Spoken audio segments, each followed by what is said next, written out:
All right, today we're jumping into the epic history of Spain. And what a story it is. We're talking about a nation forged in conflict, one that built a massive global empire where the sun literally never set, but then spent centuries at war with itself before, somehow, finding its place as a modern European power. So the big question we're really trying to answer is this. How do you go from that kind of global dominance to nearly destroying yourself from the inside out? It's a story of incredible highs and devastating lows, of unity and division, and it's shaped Spain for centuries.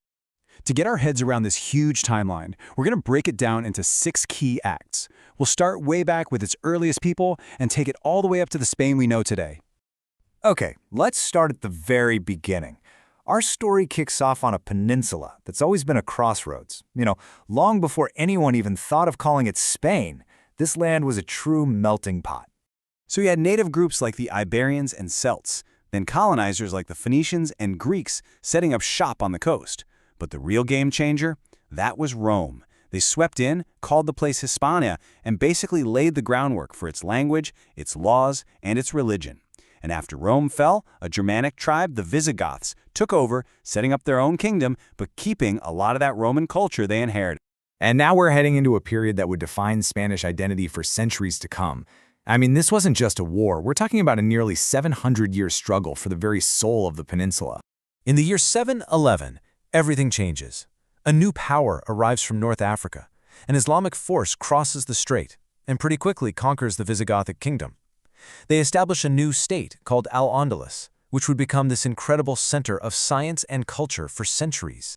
Now, the Reconquista, or the reconquest by the northern Christian kingdoms, you have to understand, this wasn't one single constant war. It was this slow, grinding, centuries-long process of pushing south. It ebbed and flowed. You'd have these amazing cultural peaks, like the Caliphate of Cordoba, which was just a powerhouse of learning, and then periods where it would all splinter apart, followed by these huge, decisive battles. But here's what's so fascinating. This time wasn't just about conflict. It also produced something called La Convivencia, or the coexistence.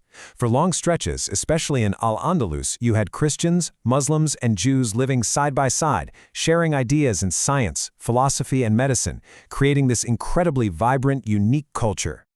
All of this history, this centuries-long struggle, it all culminates in one single, absolutely monumental year. A year that closes one chapter of Spanish history and kicks off another, explosive one.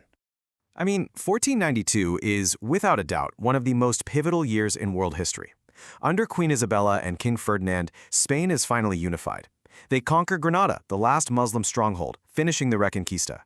But it's also a year of deep tragedy, as they order all of Spain's Jews to convert or leave. And, of course, they funded a certain voyage that would accidentally discover an entire new world.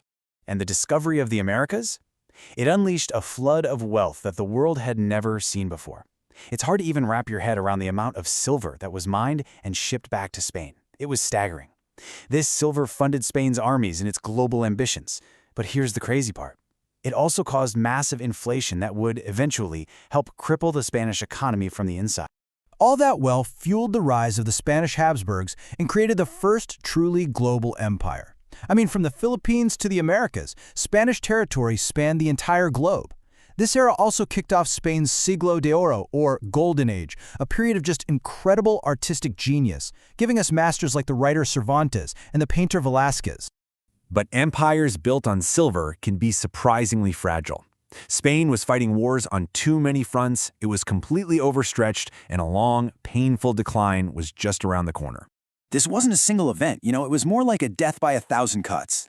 These incredibly costly wars were draining the treasury faster than the American silver could fill it. The famous defeat of the Spanish Armada was a huge psychological blow. Then Portugal broke away. Then there was a massive war over who would even be king. The final insult? Napoleon Bonaparte just waltzes in and puts his own brother on the Spanish throne. So, after Napoleon is finally defeated, Spain is left shattered, bankrupt, and deeply, deeply divided. The 19th and early 20th centuries become this chaotic, violent search for what it means to be a modern nation. The country was just caught in this vicious cycle. It would lurch from a liberal government to an absolute monarchy, and then back again, with even a brief, chaotic attempt at a republic. And almost every single one of these changes was brought about by a military coup. And then came the final nail in the coffin of Spain's old imperial identity. In 1898, a quick, humiliating defeat by the United States meant losing its last major colonies. In Spain, this was known simply as the disaster. And it was this massive national trauma that really fueled calls for radical, revolutionary change. Well, all that political chaos finally just boiled over into the Spanish Civil War, a brutal conflict that literally pitted neighbor against neighbor. On one side, you had the conservative nationalists, led by General Franco and backed by Hitler and Mussolini. On the other, you had the elected Republican government, a messy alliance of socialists and communists supported by the Soviet Union. It became a horrific dress rehearsal for World War II. Franco's victory in 1939 didn't bring peace. Not really. What it brought was the beginning of a long, repressive, and very isolating dictatorship.